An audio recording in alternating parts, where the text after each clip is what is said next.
Welcome to Theories of the Third Kind. My name is Aaron. The other host joining us today is Danielson. Hello. Before we get this started, we have a couple of announcements to make. If you would like to support the show, you could do so by joining our premium subscription service, Supercast. For just $6.69 a month, you can enjoy weekly premium audio episodes and access to our entire back catalog of over 300 plus episodes that are all ad-free.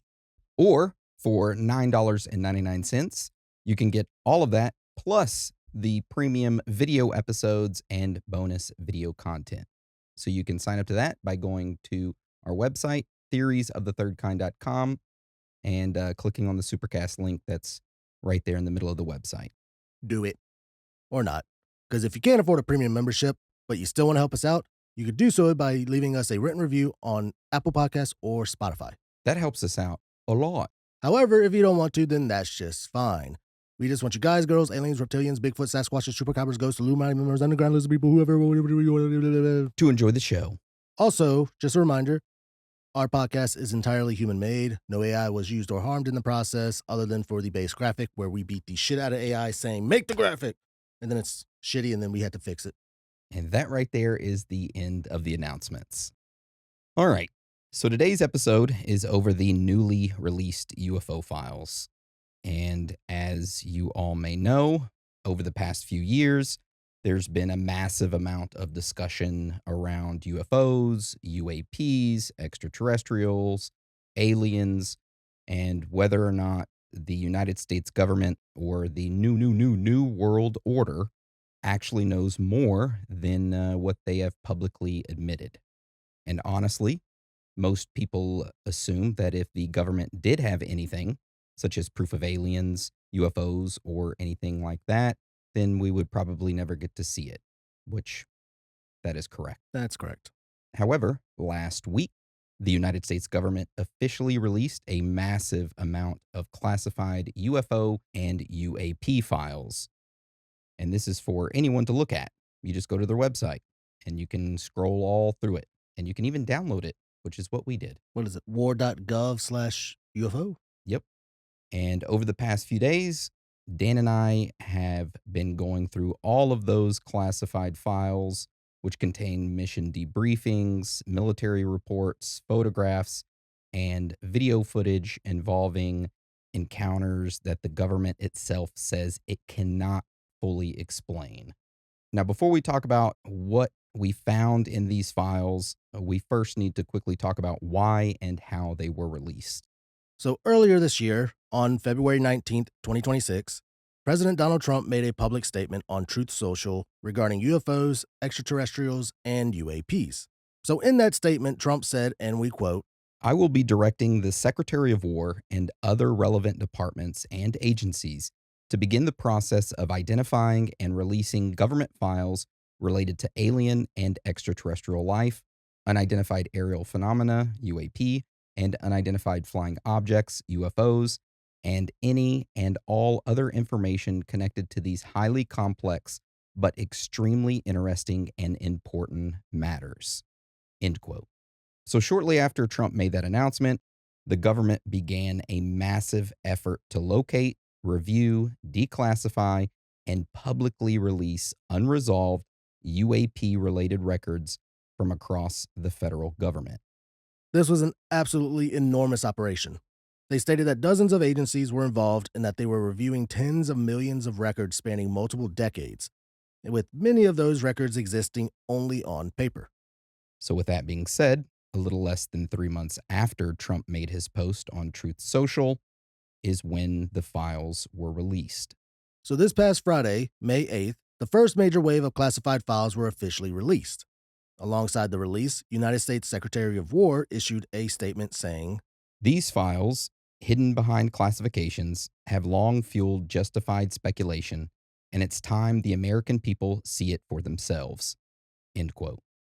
Now, this first release contained 28 videos, 115 PDF files that contained mission debriefings and investigative material, along with 14 separate PNG photographs that were not included inside the PDFs.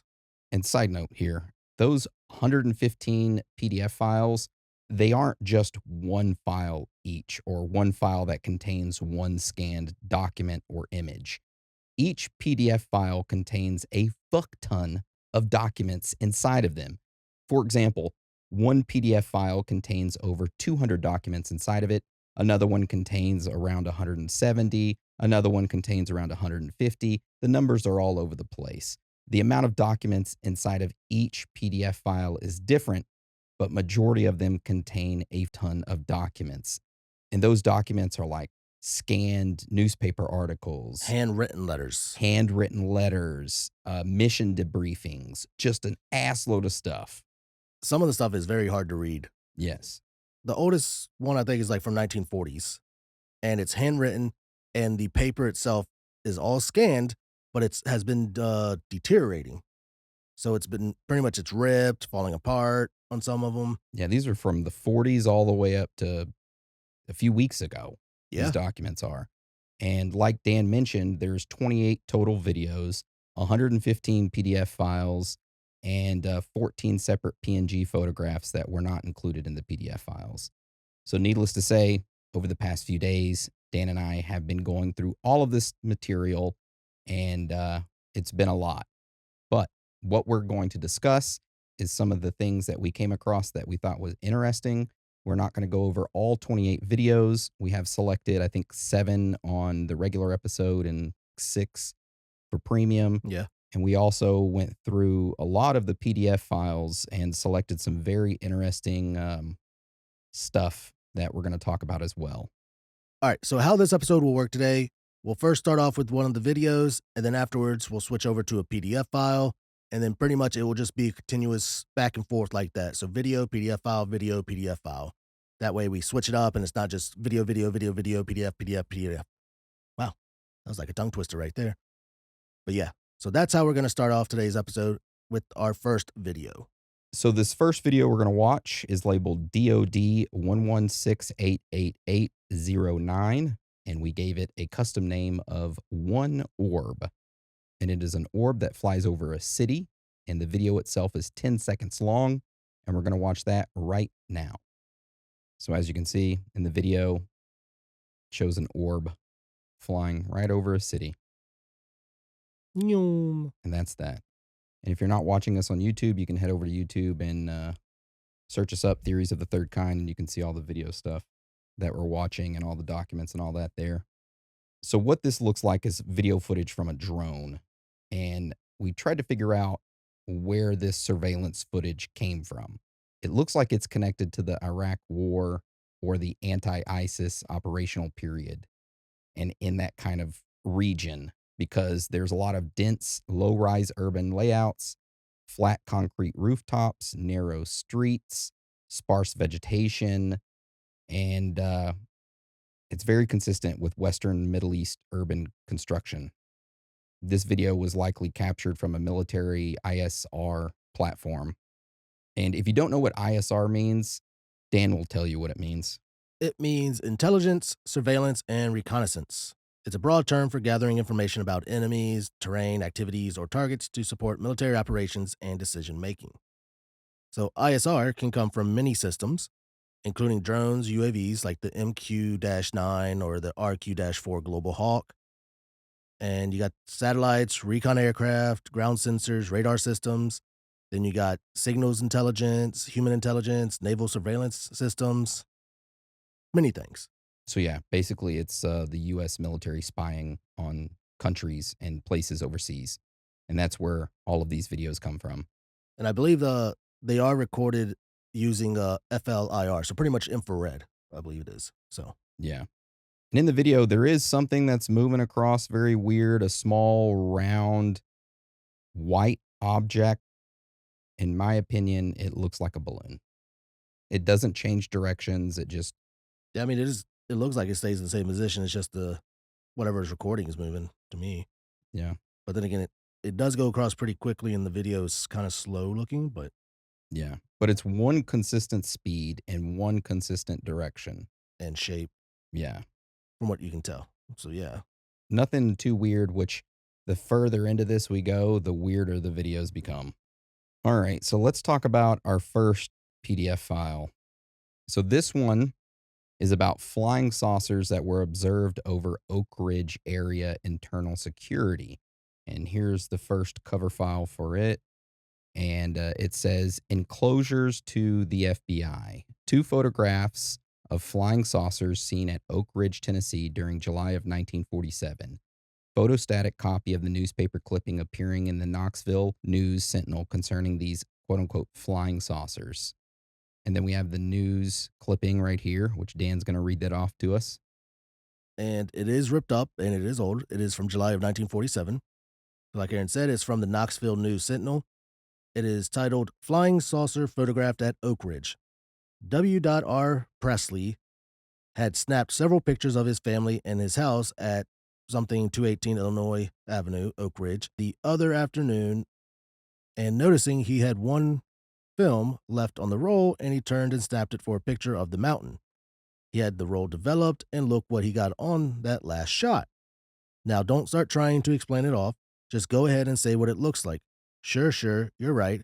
It is a flying saucer. A lot of folks have reported seeing the things. This, however, is the first time that one has ever been photographed over Oak Ridge. Mr. Presley says this picture has all of Oak Ridge talking. And whoever wrote that article, you're dumb. Yeah, they wrote it very oddly. They actually put the sure. All right, so there's two photographs that came from this newspaper clipping, and we're going to post both of them up here. The first one, you can't really see anything until you look in the distance over the mountain. It kind of looks like a Dementor coming at you. Yeah. So that's weird. Or it looks like, you know, when those SpaceX rockets, Mm. they have that weird Like thing it's like a going around balloon them. going around them. Yeah, that's what it kind of looks like. It does. And then in the second photograph, you can clearly see whatever this thing is. It looks like it's zoomed up way more closer. That's odd. But then again, it kind of just looks like some anomaly from a camera. I mean, it kind of does, but if you look at the one with where you can actually see what it is, you can kind of see the path it's going to take. Like I can see it when I'm looking at it. Mm-hmm. I don't know. It kind of looks like something someone did on their own. Yeah, like they kind of jizzed on the film. Very straight, very consistent line. Yeah. Proud of you. All right. So let's get on to our next video. Dan, what do we have? All right. So this next video we have is labeled as DOD-1168816, and we named it Angel Bird. It is a 43-second clip, and we are going to play that right now.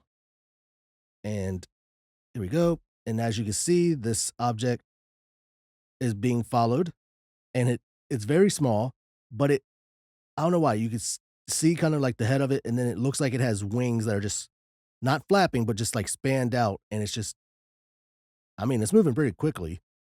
The person controlling the drone or the camera, at least, is trying to keep up with it. Then he goes past it, then he follows it again. But it's like consistently just going in one direction as fast as possible. And then it just takes off when the camera stops, and the camera is now trying to keep up with it and relocate it. Which it doesn't. It's unsuccessful. Which, by the way, I just want to reiterate, all of these videos that we're talking about, they all come from the United States military surveillance program. So they have like little crosshairs, and it's pretty much like drone footage or whatever camera the drones use. And yeah, this looks like a bird, an angelic bird. It really does look like an angelic bird. If you or a loved one have an angelic bird that you just fly around every now and then, let us know. We have video for you. All right, so let's get into our next PDF document. And this comes from the PDF document 65 underscore HS1 TAC 834228961 underscore 62 TAC HQ TAC 83894 underscore serial as in SERIAL underscore 449. That is a lot of unnecessary numbers and letters. Yeah, it is. So this is a photograph, and it is 6 different photos of what look like UFOs. And at the bottom, it says new saucer photos. These remarkable photos of flying saucers were taken by Dr. Daniel W. Fry, president of Understanding Inc. of P.O. Box 76, Merlin, Oregon, 97532. Your editor enlarged them from the original 16 millimeter color movie film. Spots on the photos are due to the extreme enlargement of scratches and dust spots on the film. Of special interest is the fact that the same type of craft was photographed near Merlin, Oregon, in a wooded section, and again near Joshua Tree, California, on the desert. Joshua Tree, California. Joshua Tree is a national park, by the way. Oh. Yeah. Anyway, so what do you think of those UFOs, Dan? They look fake as fuck. I'm just gonna say it. It looks like someone took in at least 4 of the photos. It looks like they, what are they called? Symbols? Yeah, crash cymbals from drum sets, Yeah, they put those 2 together and probably like some foams or something in the middle to give it the space so it's not completely pointy. and they were like, "Quick, take this photograph." Yeah. Yeah, or they found like some cheap ass hubcaps back then and put them together. Mm-hmm. The bottom right one though is Looks like something from the circus. Like you'd go to the yeah, circus or like the fair, and you'd get in it and it'd spin. yep, that's exactly what it looks like. Yeah. The most realistic one is the upper left one. That one looks the most realistic to me. All the rest of them look way too close. Honestly, the top right one looks like someone looked at a ceiling fan and then they photoshopped it. The light of a ceiling fan, they Photoshop that into just like Yeah, just like put it on the outside. sky outside Yeah, it's exactly what it looks like. because it looks like it has that little gold plated fancy nut that Mm, screws on to it and holds it in place. yeah, Because why would you need a little sharp pointy end on a circular saucer? Doesn't make any sense. I don't know. I don't know how they operate. If you or a loved one know how a saucer operates, send us an email. We would love to hear from you. Or if you have this ceiling light. All right. So that right there was our second PDF file. Let's head on to our third video. Dan, tell us about this one. The windmill orb that we like to call it, but it is under file DOD underscore 111689167. And we're going to throw it up right here for you to watch. You can see the camera with the crosshairs and everything, and they're following a white orb that is going, and then all of a sudden it starts going up, and the camera follows along with it. And it's constantly looks like going the same speed. Camera gets ahead a little bit, slows down, and then the camera stops, and then the orb kind of slows down a little bit as The well. orb changes directions and starts moving left, Yeah. right, and starts moving all over the place. Yeah, like it looks like it starts trying to juke the camera. Yeah, it's almost like the orb becomes aware that it's being watched or monitored, and it starts going in the opposite direction, and then you can see the windmills, those giant windmills. I don't even know if that's the correct term for those. What are those? The solar powered windmill Oh, thingies? turbines, Turbines? wind turbines. Yeah. I mean, it looks like it's going through between them. And honestly, I was questioning it for a little bit, but you can see that it goes in front of some and go behind some others. So it is weaving through the wind turbines. Mm, That's pretty high up because that is that fog or clouds? that's clouds, yeah. Yeah. And those things are pretty freaking big too. That's what she said. Yeah, and they produce a lot of or use a lot of oil, and they sometimes leak and they kill birds. Yeah, A and lot they of fuck birds. up birds' migration paths. All right, so the orb just kind of stops and it kind of hovers and then it turns around again and it slows down and now it's heading back in the other direction. But it's closer now. Yeah. The orb is now enlarged. And then the video ends. That one is very odd. Honestly, that one is very weird because the movement is not of something earthly. Yeah. Unless it's a balloon that's being blown in one direction and then the wind changes and takes it in the other direction and then changes and takes it in the other direction, which doesn't make sense. No, especially with the wind turbines, though. Yeah, which I'm not like a wind expert. I'm not a meteorologist, a geologist, or whatever, a footologist.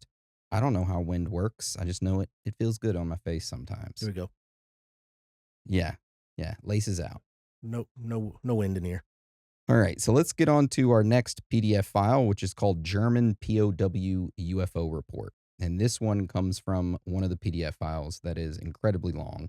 It ends in 26505. It's the only one that ends in 26505. So if you're looking at the UFO files and you downloaded them off the war.gov/UFO, it's the one ending in 26505.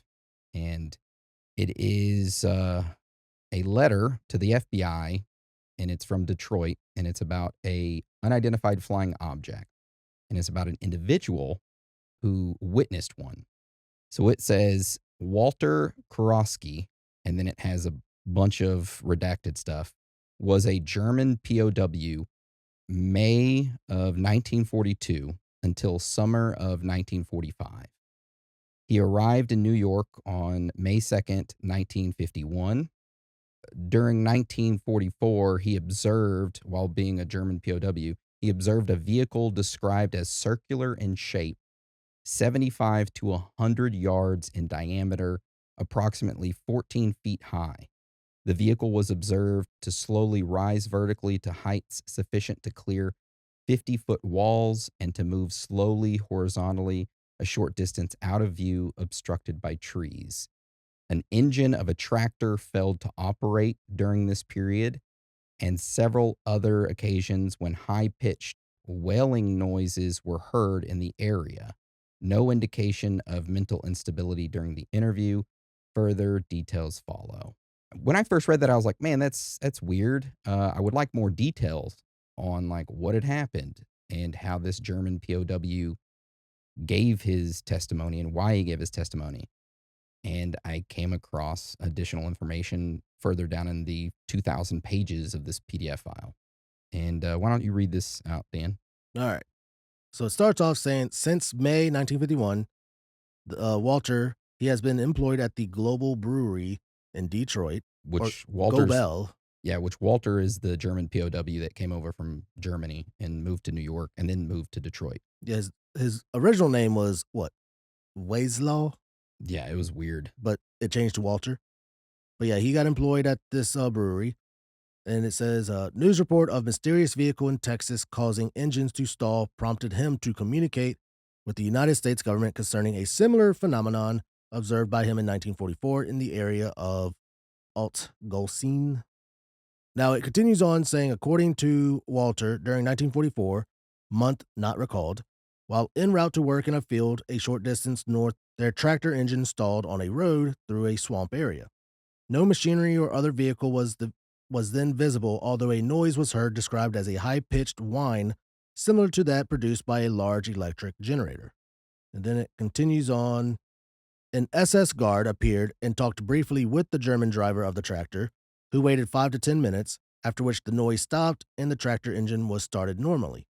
Approximately 3 hours later in the same swamp area, but away from the road where the work crew was cutting hay, because of the German in charge of the crew, and SS guards in the otherwise deserted area observed a circular enclosure approximately 100 to 150 yards in diameter, protected from viewers by a type of wall approximately 50 feet high, from which a vehicle was observed to slowly rise vertically to a height sufficient to clear the wall and then to move slowly horizontally a short distance out of his view, which was obstructed by nearby trees.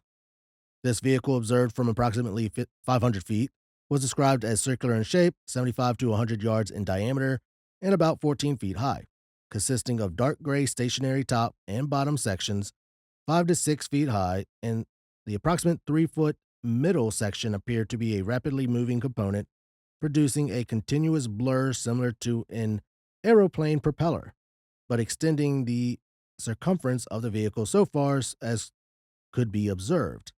The noise emanating from the vehicle was similar but of somewhat lower pitch than the noise previously heard. The engine of the tractor again stalled on this occasion, and no effort was made by the German driver to start the engine until the noise stopped, after which the engine started normally. Uninsulated metal, possibly copper, cables 1 1/2 inch to 2 inches in diameter, on and under the surface of the ground, in some places covered by water, were observed on this and previous occasions, apparently running between the enclosure and a small concrete column-like structure between the road and enclosure. And then the last paragraph, this area was not visited by Walter again until shortly after the end of World War II, When it was observed, the cables had been removed and the previous locations of the concrete structure and the enclosure were covered by water. Walter stated he has not been in communication since 1945 with any of the work crew of 16 or 18 men, consisting of Russian, French, and Polish POWs, who had discussed this incident among themselves many times. However, of these, Walter was able to recall by name only Grabowski, no address known, described as then about 50 years of age and presumed by Walter to have returned to Poland after 1945. So that is what the report said. And that is very odd. I've never heard of a POW in Germany, in Deutschland, seeing a UFO. Yeah. And he described it pretty well, for someone, I guess, seeing a UFO. 75 to 100 yards in circumference, about 14 feet high. They said, top and bottom were like 6 feet apart, then like 3 to 4 feet in the middle that spun around. Yeah. But what prompted him to give this report, which the FBI interviewed him and then took this entire report and then classified the entire thing until now. But what prompted him to contact the FBI was the incident that happened in Texas in 1957. A glowing egg shaped object stalled 7 cars and killed the headlights of at least 7 vehicles near Loveland, Texas. The Air Force blamed ball lightning, but it was a calm, clear night. And the sheriff of the town even saw it himself. Very odd. We're going to have to cover that incident. And I wonder how far that area is from where we live. Let's see. Maps tell us. God damn, 6 hours. That shit is near that's near Lubbock. God damn. That's a long ways away. I don't mean to use God's name in vain. I apologize. Ugh. All right. So from Oh my God. Fuck off. He just said my address and I bleeped it. So it's from Austin, Texas to this town. I don't even know if I'm pronouncing it right, but I'm going to call it Loveland, Texas. I mean, that's what it looks like, Loveland. It's west of Lubbock. So it's about a 6-hour drive from Austin, 377 miles. And if you don't have a vehicle and you're walking, it's about 136 hours. Ain't shit. There ain't fucking shit out there. It's just. I mean, you're not far from the New Mexico border. Yeah, there ain't shit out there except dirt and Shit. oil rigs. Damn. Okay. Well, maybe. Maybe what? Head out there? Yeah, maybe. I don't know. Yeah, maybe if we go out to like Marfa or something. Where's Marfa at? Not that far. Oh, Marfa's South Texas. Marfa's near Big Bend, I think. Yeah. Marfa, Texas. It's near the border. Let me see. Yeah, Marfa's near Big Bend. It's nowhere close to Loveland. I mean, if we decide to head to Roswell, it would be on the way. Loveland? Yeah. I'm pretty sure I'm mispronouncing that wrong, and every time I pronounce it, somebody screams at me. Level land. Yeah, if we go to Roswell, we'll be able to stop by. Out there is just like farmland. Holy shit. Mm-hmm. All right. Well, if you or a loved one live there, send us an email. We'd love to hear from you. That's right. Send us an email or give us a call on the hotline. Hotline 707-390-0655. Third Kind Hotline. Give us a call. Leave us a voicemail. Do it now.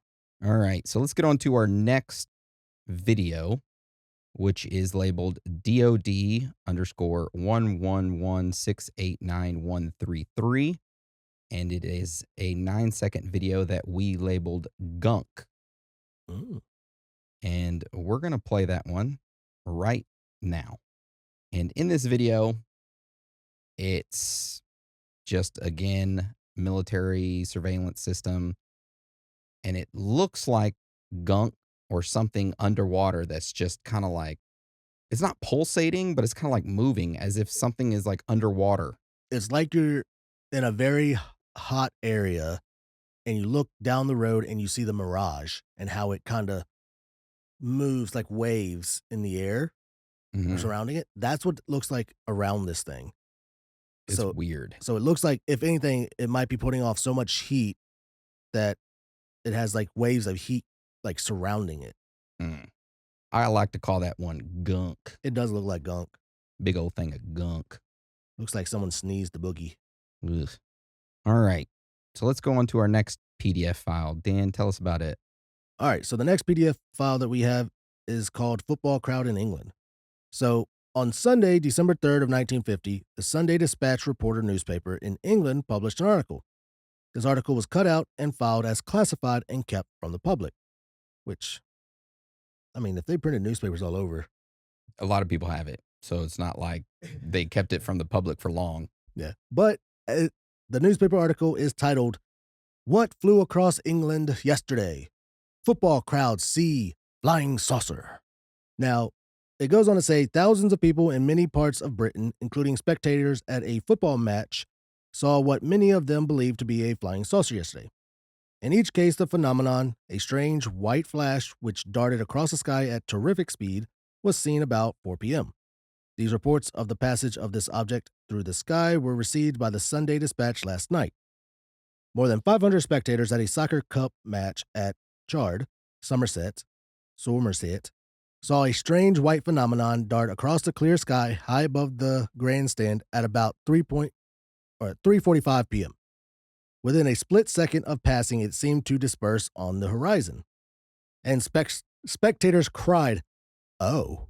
Oi!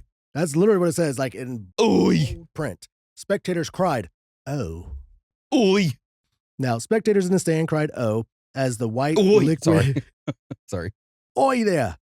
Now, spectators in the stand cried, "Oi!" Oh, whatever, as the white liquid form sped inland from the direction of the English Channel. White liquid form sped inland from the direction of the English. So they're saying it was a white liquid floating in the sky that formed from the English Channel And then became flew. a flying saucer.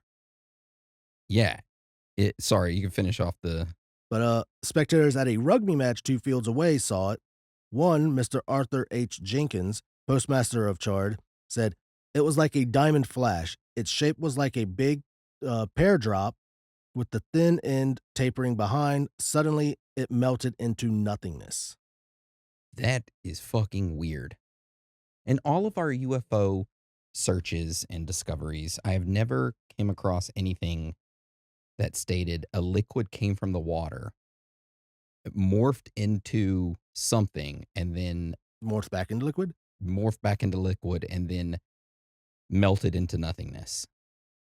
Was this wasn't the same one where people were at the football match and they saw it that we talked about before, is it? No, the one at the football match was a fraud. It was fake. Oh. Yeah. So this was in Britain, in Somerset. Yeah, that's a weird one. If anybody lives over there and you know what we're talking about and you witnessed it with your own eyes, send us an email or comment down below. We would love to hear from you. Yes. Yes, we would. All right. So continuing on, the next video we have is DOD underscore 111-688-723. And this one is a 3-second long video that we have labeled Cigar Flyby.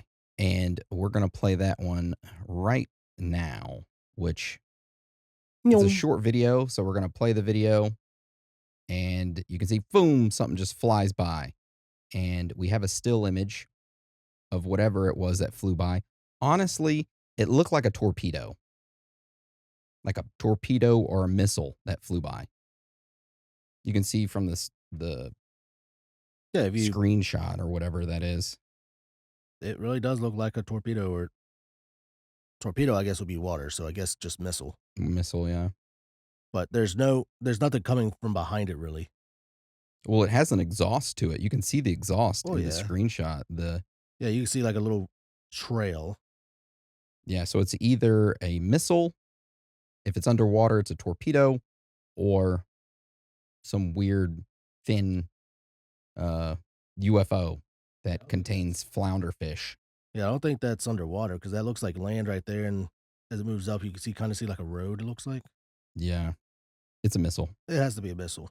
We've solved it. Case closed. Solved it. Wasn't no cigar. So let's get on to our next PDF file, which is our last one, not including all of our PDF files and the videos on the premium episode, by the way. But tell us about this last PDF file we're going to go over before we get into the very, very weird video. All right. So this was originally just a photo with the newspaper article, but Connected to it was an actual FBI document labeled urgent. It's from July 8th, 1953 at 11:02 a.m. So which one came first, the newspaper article or the FBI memo? I believe it was the article and then the memo came. This article looks weird as fuck. Should we go over the article first and then go over the memo? Or do you want to do the memo first and then the I article? feel like the memo would be good first because it kind of explains everything that happened. And Okay. then when we see the article, it kind of makes sense. All right. So the article goes on to say flying saucers, Mr. Tom McRae, Atlanta Constitution reporter. Yeah, it's written to the FBI director and it Yeah. states urgent. See, 3:45 a.m. this date, McRae telephone furnished following fantastic tale, assuring that neither me nor any member of Constitution staff had been drinking but had witnessed this story. McRae stated Edward E. Waters, 1855 Peachtree Road, yada yada, that's his address, called on him at newspaper office stating he and two other companions while traveling in car on Bankhead Highway about Mapleton, Georgia, encountered three small animals which they believed had landed from someplace in flying saucer. Waters informed McRae that as they approached the three objects, making their way back to what he believed a flying saucer, that two of the animals escaped in saucer, but third was killed when hit by their automobile. They ran over that They ran over motherfucker. it. Which, by the way, Dan is reading this memo exactly how it was wrote. It's not May having broken English. It's them having broken English. Yeah. Now, Waters displayed object or animal to McRae at newspaper office, so he carried this dead thing. McRae stated animal did not resemble anything he had ever seen before, but looked as if it belonged to monkey family. Animal measured and found to be approximately 21 inches long, had rather pointed head, large ears, and skin was pinkish. Due to early morning hours, McRae unable to locate scientists to examine animal, but did have one of the leading veterinarians the city examine it. McRae states veterinarian would not commit himself, but vet pointed out had never seen animal in monkey family without hair as this one, nor had ever noted a dead animal that did not turn pale at death. Veterinarian stated animal had a tail, but same was missing when questioning Waters about same. Waters seemed somewhat surprised, but stated it was possibly cut off in accident. McRae advised where was blood around mouth of animal caused by accident, which resembled human blood. McRae first thought Waters possibly trying to pull publicity gag due to recent newspaper stories, but believed had this been his motive, Waters would have timed his visit better as they weren't able to print anything after midnight. McRae stated newspaper would possibly run story on above facts today. No investigation being conducted this office. Waters referred to OSI office 9 a.m. Eastern time today. But the main thing is the actual newspaper article itself, which is right here. And as you can see, it is labeled The Little Man Who Wasn't. Edward Waters and two friends said they saw a flying saucer on U.S. Highway 78 near Atlanta, Georgia, and several small creatures running towards it. They ran over one, but the others entered the saucer and flew off in a blaze of light. Mr. Waters exhibits the man from Mars, but an anatomy professor called it a skinned monkey. Yeah. So here is a photo of the actual monkey itself right here. The one that Waters and Tom Wilson and Arnold Payne discovered and supposedly ran over. So that's in a museum. Yes, that is in a museum, and it is called the Martian monkey. And it was found out to be a dead rhesus monkey that those three guys removed its tail, applied large doses of hair remover, used green food coloring to make the corpse of the monkey appear abnormal, and then used a blowtorch to create a burning circle in the pavement. The hoax was discovered hours after the event by Herman Jones at Emory University anatomy professor Marlon Hines. They found that the anatomy of the creature was identical to that of a monkey, and Hines is quoted as saying, if it came from Mars, they have monkeys on Mars as well then. And Wilson, Payne, and Waters eventually admitted to the hoax, and Waters was made to pay $40 for a fine for obstructing a highway. The Martian monkey is now on display at the Georgia Bureau of Investigation Mini Museum. Why would they have that inside the fucking thing? It's been solved. Was I not supposed to solve it? Guess we weren't supposed to solve it, considering some of the stuff is not really classified as I'm finding it out to be. A lot of this shit was just like random newspaper clippings and stuff like that that they pulled of like UFO sighted in this area. And then they like made a copy of it and just threw it in the PDF file. Like you mentioned, this reminded me a lot of the Epstein files. They just dumped a bunch of fucking shit together and was like, good luck. We mixed in fake stuff with real stuff. Good luck finding out what the real stuff is. And there's lots of duplicate stuff. Oh, yeah, a ton. But yeah, this one, I guess at the time it was supposed to be classified, but the truth had came out and then they just left it in the file. Which you showed me, when was it, yesterday? Like, hey, this was supposed to be declassified in what, 2007 or 1997 or something Oh like yeah, it that? was like 90 days after document was supposed to be published or whatever, it was supposed to be released to the public, and then it said, "Oh, for certain what information freedom act or whatever, we got to hide it." It had no reason to be hidden. Nothing. They're keeping all the good stuff. Yeah. They're keeping all the good stuff hidden. But speaking of good stuff, this last video we're going to talk about is very odd. I'll admit it is very, very weird. If you go on TikTok or any social media platform, I am pretty sure you've probably seen this video. It's called the Chandelier UFO, and it is 1 minute and 46 seconds long. The original video file name is DOD underscore 111689051. And we are going to play that video right now. And it's just like all the other ones. It shows something in the distance and then it zooms in. And then it shows something in the distance again and it zooms in again. And then it looks like it zooms in again. It looks like a chandelier or like it's very hard to describe, but it's one of the weirdest looking objects I've ever seen. And they've zoomed in on this thing fucking really close. And it's going up and down and up and down and left and right and moving all around. And how we know it's moving around and not the camera is because whatever this craft is, it has an exhaust behind it. And you can clearly see the exhaust as it's moving and it's moving up and down. Mhm. But I don't, what do you call that shape? It looks like something from that would be described as from the Bible or something as the Snowflake. angels. Yeah. Yeah. Snowflake's a good term, Looks like a snowflake. but it is odd. Wait. And Oh, that just gave it away right there. That's something on a fucking parachute.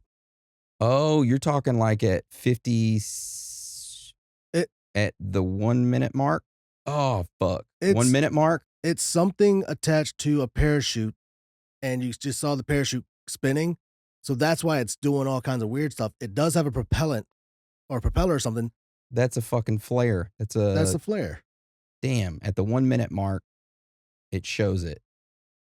Well, we just solved it, That is, but well, they had that classified. you know what's weird is that I looked into this because I was like, man, this is a very, very weird UFO video. But Dan just solved it because there's a parachute at the 1 minute mark.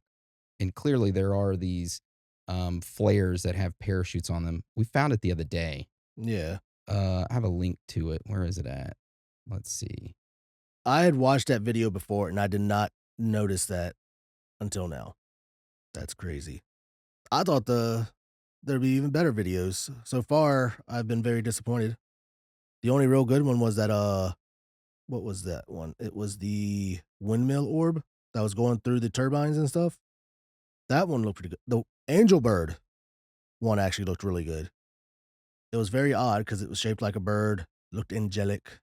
You know, I wonder if all of these are just already figured out by the government and they're like, yeah, we're just going to release this to suffice the need or the president saying that we needed to release them so that the public is like, okay, yeah, we're good. That is weird. We're not going to look into it. I mean, if anything, this solves if the government was actually listening to people making reports because they have tons of files of people writing letters in, calling in, reporting what they've seen, and they pretty much did keep documents of it. So it just proves that they were at least keeping a file on possible unidentified flying objects. Whether they're actually alien, extraterrestrial or not, is the issue. All right, here you go. Here are two photos. One is the schematics from Northrop Grumman Specialty Products. It is a Warthog plane releasing a parachute type device. It's like a flare or IR flare that's released with a parachute. And it shows it right here and how it's made and all that. The next photograph is a screenshot of the chandelier, quote unquote, UFO. And you can clearly see the parachute right there in the photo. So, the best way to describe this for people with stigmatisms, when you're driving at night and you see headlights and then you see the big ass like halo and all that shit around the headlights, the camera is your eye, the flare is the headlight, and that's what you're seeing. And the parachute's going crazy because if it's falling down, it's windy, it's throwing it everywhere. It's a flare. Yeah, It's a flare. 1000%. And you know what's weird? In early 2024, investigative journalists Jeremy Corbell and George Knapp, they obtained a screenshot of this chandelier UFO. It was leaked to them. And they said it was a military filmed UAP and it was a still from the video. It wasn't the video itself, it was a still. And they said it was filmed over the Persian Gulf and the UFO was of unknown origin, had no conventional flight control surfaces, and had been officially designated by the United States as a UAP. And they actually gave the coordinates of where it was located at. And here's a map of where it was located at. However, they got tricked. And this is what easily discredits any type of investigative journalists is when you trust your source without vetting them yourself. Because, I mean, from just that image there, yes, it looks like something crazy. Mm-hmm. But then you have the video. And it just completely debunks it. Well, that sucks. But you know what doesn't suck? Us? Yeah, we don't suck. No. Your mama sucks, though. Yeah, I bet it's toes. Nasty ass. Anyway. All right. So that right there was the last video file we are going to go over in our regular episode today. If for some reason you cannot get enough of us, you can go sign up to our premium membership and you can get the part 2 of this episode where we go over additional video findings. I think we go over 1, 2, 3, 4, 5, 6 more videos and a buttload of more PDF filings. And then we discuss the theories surrounding all of this. There's over 20 photos to go over. Yeah. And we talk about, could this be a distraction, soft disclosure, advanced human technology, a foreign adversary, psychological conditioning by the government? Is somebody or something or some organization preparing the public for a future event? What's the one? Wag the tail? Wag the dog. Wag the dog. Yeah. Something's going on over here. So look over here type thing. We go over all of those possibilities and scenarios along with additional videos and photos and stuff that we found in the UFO files that were released. So like I said, if you want to see all that, sign up to our premium episode and click on our part 2 if you want. No pressure. Yeah, if you want to. No pressure. But if you want to see it, you got it. Yeah.